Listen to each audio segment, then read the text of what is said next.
Hello and welcome to Best of the Worst, a celebration of the very best of the very bad. We'll be looking at everything from the worst inventions to the worst thing to happen to a streaker. Not to mention this, the worst mistake to make at a mafia wedding.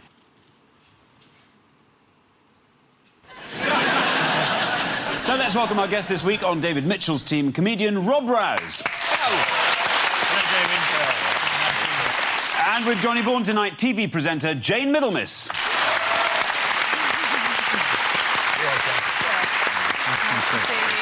Round one is Pick the Worst, in which both teams try to pick the worst from a number of options. Once they've made their choices, the audience votes, and the team the audience agrees with gets the points. Tonight we're picking the worst diet, and our contenders are fast food, fresh air, a car, and human flesh.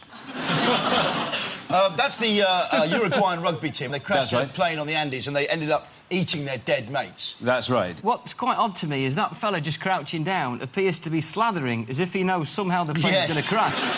It just must be a really odd thing, tucking into a mate. Especially when you get to, like, his tattoo. Is odd the word? This is odd, isn't it? This is slice of Gary's knee. I would describe this experience as an odd experience. I read a book recently about cannibalism, but apparently the tastiest part of a human is that little bit there on the fingers. Although it really feels weird when you pick up a hand and eat it. Yeah. If anybody here is ever in the position of having to pick up a hand to eat it, they can assuage that feeling of oddness with the knowledge that it is going to be delicious. These are to die for. How long before they decided they would start eating their dead? Couple of hours? 2 weeks. No. It was 15 10 days. 10 days? I was in a lift recently. It was about... We were chatting for 20 minutes. Sure. And already I was looking round. What did the Uruguayan rugby team drink while they were on the man? Piss. Piss. That's absolutely right, yes. I've got to tell you, if you are going to drink piss, what you do is you put it in the bottle, you let it settle for 5 minutes. That's what they do in survival packs.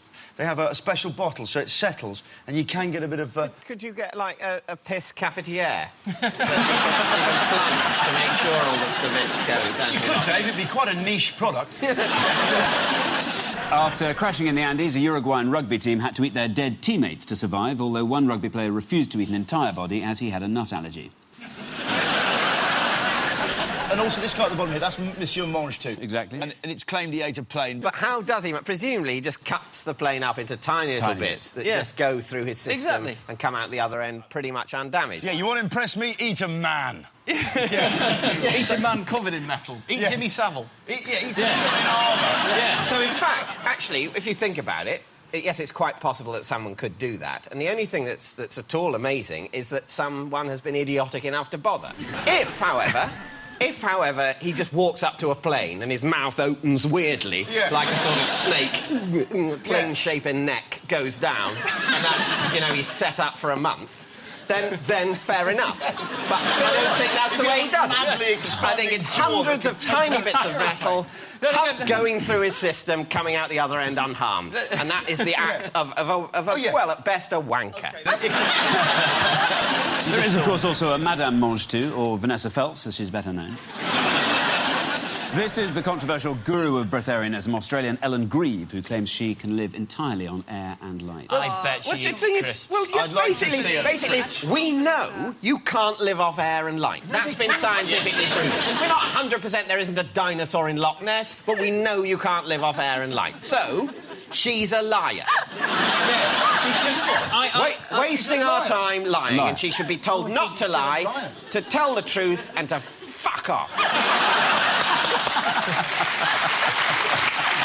Exactly right. What evidence is there that the breatharian diet is far from healthy? You starve to death from it. Yeah, at least 3 people have died from it. Can I just, like, point out that she's pretending that she's in some sort of yoga position. Yeah. She ain't. She's just got her legs crossed. She's not even in a lotus position. And what she's doing with her hands is wrong as well. Tell you what she's doing with her hand. She's got a snack egg in each hand. Can I just say, the guy with the burger, as someone who's losing his hair, that is such a waste of hair. See one thing? If you've got hair, more and more I see tramps with hair, and I think, you don't need that hair. I do. Why is your hair so thick? Dave's got wonderfully thick hair, yes, he chooses to style it like the Fuhrer. It's a waste waste of thick hair. Is this the guy who lived on McDonald's? He's a guy called Don Gorska, whose claim to fame is that he has eaten 20,000 Big Macs in his lifetime. Look at his hair now! Do you know, it's really flyaway as well. Bastard! What did he do in a McDonald's parking lot? A massive shit. No, Don Gorska proposed to his wife in the parking lot at McDonald's. Classy. Oh, that's Particularly changed everything. That's lovely. tender moments. He slipped the onion ring over her finger. Did she say yes, or did she say, get a life, you loser? No, he said yes. His Fuck wife. off! Do you know what? It's a great thing in a Geordie accent, isn't it? It's a gift to the world. There's that fella who does the voiceovers on Big Brother as well, who they take the piss out of just by giving him 8s and 0s in the phone numbers, isn't it? Kind of, you vote for Pete, dial,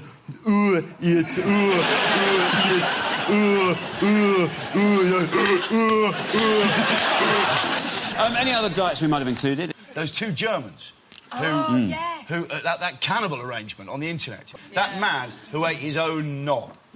Yeah. Flambéed by the other guy. Fried up in front of him yeah. by the other guy. And it was tough. He didn't like it. Yeah, the thing is, to be fair to him, he probably overcooked it. If you're cooking knob, you just literally 10, 15 seconds either side. It's like a scallop. I'm guessing there are essentially two bits to the knob, aren't there, in terms of When how you've you got cook one, it? don't guess.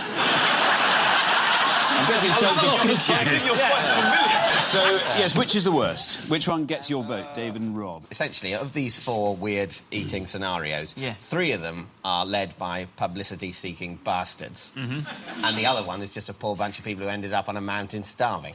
Yeah. I think it's got to be Mr. Mange 2, the guy that eats metal. That's definitely the worst out of those. I think the cannibals, all right, they had to do it because they were starving, but that's got to be the worst I diet. know how to bring the audience round on this one. You ready for this? Yeah. Fact is, audience, and I know you're going to vote with me on this, is that we joke about it, yeah, but these people have eaten their friends, yeah, their mates. And we look at Johnny, each other. do you you wait, go with Dave, Do you want a spotlight for this? No, bit? I'm just saying. I'm just Howard saying, Dean Dave, let's just get off the train to Laughterville and let's stand on the platform of seriousness just for a second. But there is a serious point here, and that point is these people ate their friends in miserable circumstances. Can I make another point? They had to eat them raw. Yeah, and they had to eat them raw. And you're eating your mate, and you're having a laugh with him on the plane. Now he's there, and he's dead, and you've got a knife, and you're going to eat him. I ordered vegetarian. To score your points, the audience needs to agree with you, but let's see what they say. So, audience, vote now. And I think they'll go with us on this, because they like their friends. They strike me as a very people. OK, so I can tell you now, the worst diet is the car. Oh, hang on, Dave. Well done. Oh, we're in. Big one.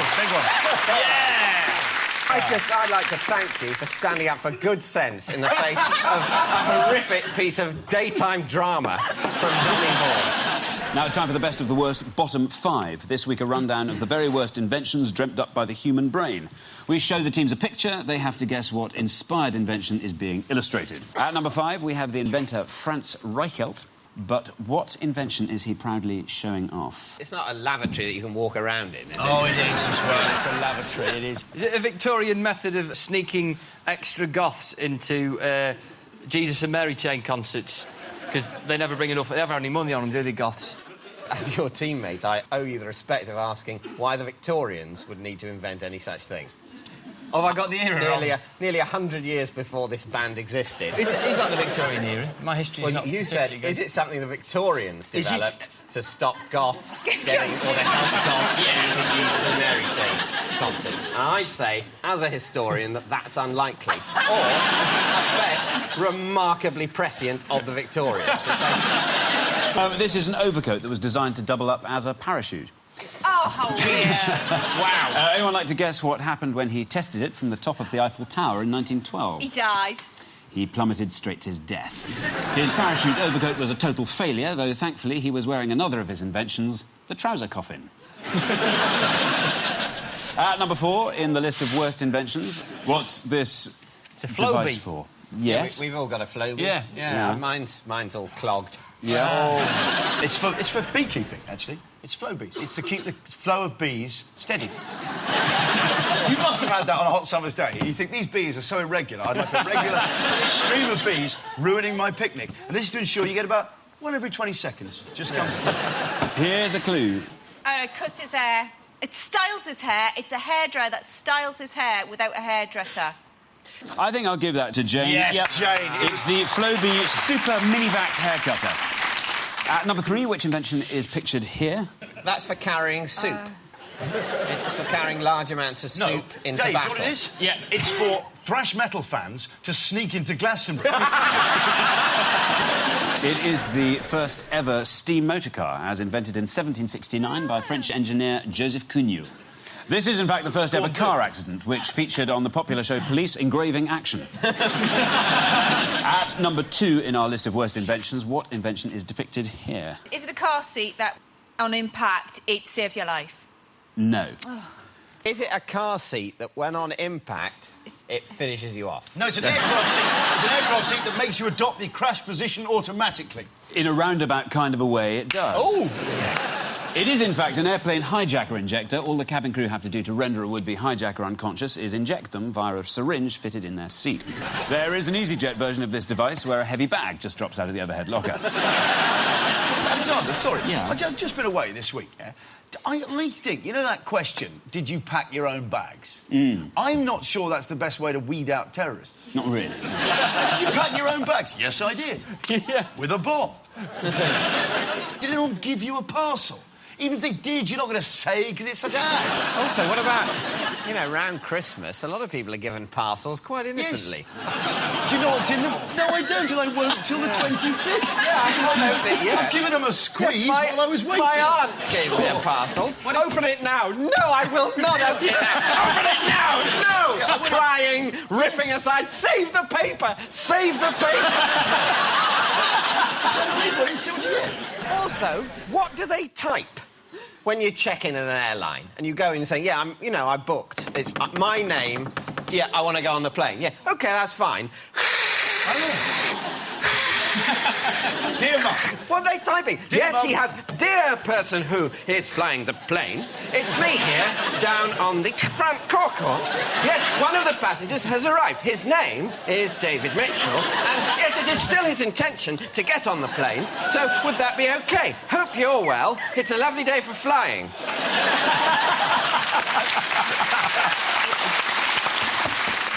And at number 1, what's this canine invention? It's a dog. That's a St Barry corgi, and when people up a mountain, when they're skiing, get bad breath, they send out a St Barry, and it's got a little packet of mints. No, here's a clue. It makes them bark. No. If you want the dog to bark, you give it a little electric shock and it To barks. stop them barking. It's to stop them barking. It drives the dog insane. It's to change the tone of their bark to make it more operatic. Is it dogs who've lost their voice box because they've had some sort... dog.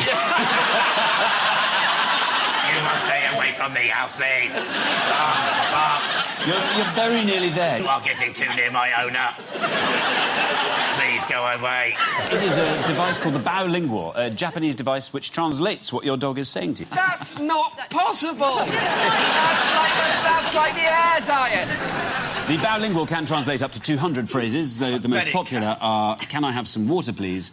Can I have a walk, please? And would you mind awfully if I rogered your leg? So let's take a look at the scores, and at this point, neither team is the worst, so still plenty to play for in part 2. See you in a minute.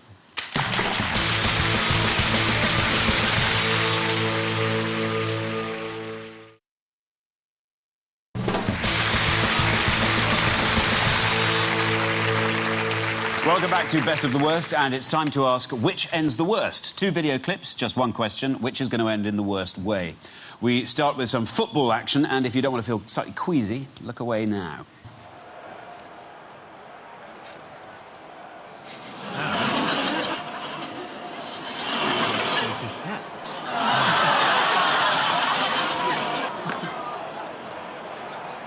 I think he gets tangled up in one of those fences on the side and it really ends horribly, I think. No, seriously, I mean, look, I still wouldn't show it. There's loads of streakers. It's very rare you see a close-up of a streaker, normally they pan away. You know, like when they show hooligan activity on the terrace, they always sort of pan away when it's exactly what you want to see. And they're going, well, these are terrible scenes here. You think, well, show us these terrible scenes so I can judge this terribleness for myself. Yeah, and they say it with that sort of slightly lustful voice. Yeah. This is terrible. This is terrible. And then they do the other this sort of disgraceful behaviour. And the next thing they always say is, these are mindless animals. They're absolutely mindless. The next thing they'll go is someone goes, these are highly organised... highly organised, mindless animals. Well, ants. Yeah, well... OK, here comes the second clip, and it is from Poland. Oh, OK. It's East Europe, it involves a bear and a guy in some kind of martial arts gear. This can't be good. This cannot be good. It's got to get Can messy. judo beat a bear? He looks like... Yeah. I love this bear. He doesn't do anything wrong. Seriously, you can stroke him, you can stroke him, and you can't. I'm not an expert in bear-human interaction, but generally the humans don't tend to win, I'd imagine. Oh, come off it. The humans are winning. Well, there aren't any bears marching outside a palace with human skin hats. No, we're talking... Come on. Overall, we're winning. Good point, Mr Mitchell. Right, now it's decision time. It's which ends the worst, so which of these two clips is going to end the worst? Johnny's team? Easily the bear one, there's no doubt about it, because it's got a muzzle. You don't muzzle something unless... It's a wild animal, if it's Johnny. unmuzzled, something bad happens. It doesn't matter how much judo kit you put on. You're going You're with the not bear. going to beat the power of claw and jaw. David's team. Well, I think there's a lot more potential for problems with the bear one. I don't think this is a time when you want to go for the less obvious answer. OK, well, let's see what happens, starting with this one.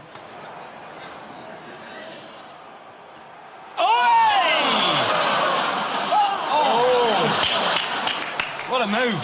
What a great move by the bee. Why did the bee take him out? Why has he done that? Why does he feel that? Yes! I'm the bee! I hope the naked guy decks him. Truly, I am Lord.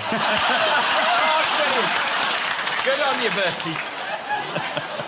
We've made a society where just being naked as we were born is somehow weird, but being dressed as a bee is positively commendable.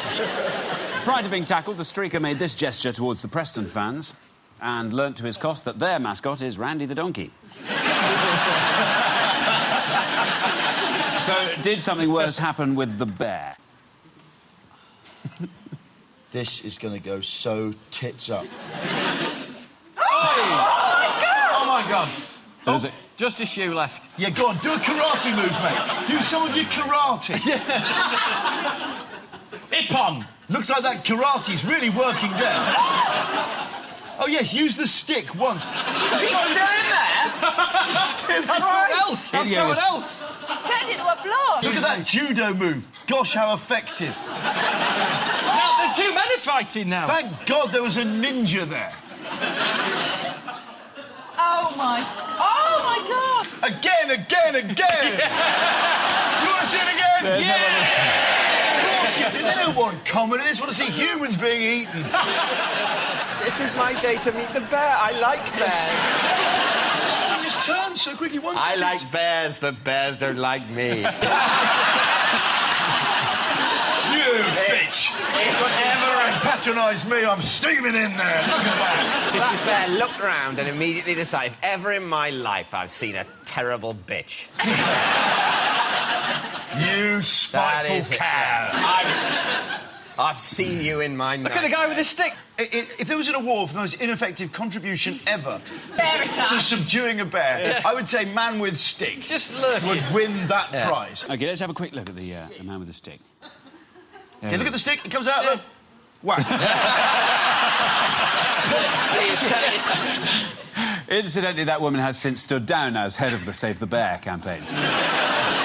So clearly the bear clip ended worse on the obvious grounds that, on the whole, it's more dangerous to be attacked by a bear than a man from Burnley dressed as a bee. So at the end of that round, the points go to both teams. Well done, us. All to play for now as we turn to the wall of worst, our final quick-fire buzzer round, 1 point per question, so fingers on the buzzers, and we start with worst luck. What's this? Oh, sorry. No, it's fair enough. Sorry, I didn't buzzer. Aye, I was. Worst luck. He was What's... showing you how to do the buzzer. Haven't you been on the course? Worst luck. What's this Somerset woman angry about? I think that maybe she's trying to reason with the giant who's trying to break up with her. I think she's complaining about what's round. She's like, it's like the messiest beach in the world, or this used to be my house and now it's just some bags and some tubes. Yeah, I think I might give you that one. Oh. A lorry crashed outside her house, tipping 44 tons of rotting food, rubble and household waste into her front garden. If you're wondering how long it would take to clear up 44 tons of rubbish, council workers took 6 hours. So about an hour. Worst theory. What theory have these monkeys been working on? I just think it's something as simple as they're trying to get in the fruit, Alexander. Is that what it is? A computer was put in their cage to see if they would type any Shakespeare. It's supposed to be an infinite number of monkeys, not 3. Yeah. I mean, you could say we need an infinite number of monkeys. We can't quite run to an infinite number of monkeys. Oh, maybe that's not a problem. Yeah. How many have you got? Have you got quite a lot? Yes, I suppose it depends how many you think quite a lot of monkeys. Well, tell you what, just tell me the number you've got. 3. Oh. Because I was thinking if it was 48 billion, maybe that's closer to the mark. What actually happened? Nothing. They had an orange, and they all bounded off, and then they threw shit at a load of school kids. In 1 month, they typed 5 pages, including this. There's quite a lot of order to it. Yeah. It's actually the beginning of an Alan Ayckbourn play. Yeah. The monkeys failed to write any Shakespeare on the computer, although they did manage to invest heavily in a Nigerian business opportunity. Worst book. What is this novel by Saddam Hussein titled? Love in Baghdad. No, it's not. 5 Go Mad in Basra. It's called Get Out of Here, Curse You. That's a warm title, isn't it? Yeah. I'd like to go to a signing. The translator said, I really think this book should be made into a musical. Poor old Saddam, the last thing he wants is a phone call from Ben Elton. Worst line. What's wrong with the way this white line has been painted? You haven't seen all the line there. I think this is a line that doesn't it swerve round a bit of roadkill? I think I'll give you that. It doesn't actually swerve around it, but it's in Georgia, USA, and here's a picture of it. Investigating the death, wildlife police drew a white outline around the armadillo and squashed another one. Worst cheat. What did Rosie Ruiz do in the Boston Marathon? Johnny's team. She waited round the corner and sort of didn't run it at all and then just did the end bit. Absolutely right. Jayne, you are so Absolutely good. right. How did she qualify for the Boston Marathon? By cheating in the New York Marathon. She caught the Manhattan subway, apparently. She tried the same trick at the London Marathon and came in last by 5 hours. And at the end of that round, let's take a look at the final scores. This week's winners are Johnny and Jayne, but this week's worst team are David and Rob. Well done, Dave. That means you win, because it's about the best of it, the worst, isn't it? No, Our thanks then to Johnny and Jayne, David and Rob, and there's just time for this, the worst sight for a public toilet attendant in New Delhi. You've been watching Best of the Worst. Good night.